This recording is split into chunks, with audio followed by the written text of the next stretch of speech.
رمضان محتاج استعداد ذكي مش بس خزين عادي.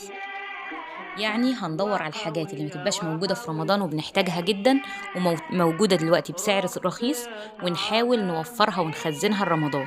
مش أي حاجة بتقابلنا نخزنها، محتاجينها مش محتاجينها.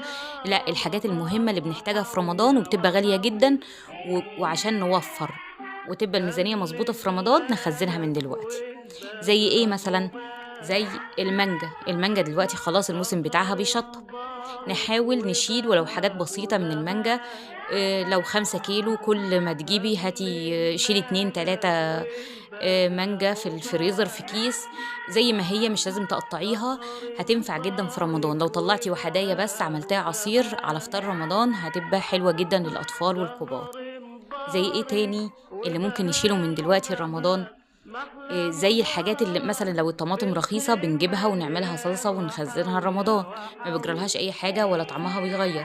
حاجات كده بتبقى موجودة بسعر رخيص وحلوة بنخزّنها من دلوقتي لرمضان عشان تخفِّف علينا من المصاريف، وبتخفِّف علينا كمان من المجهود. كل يوم هنقول على حاجة بسيطة نخزّنها لرمضان ونستعد من دلوقتي لرمضان.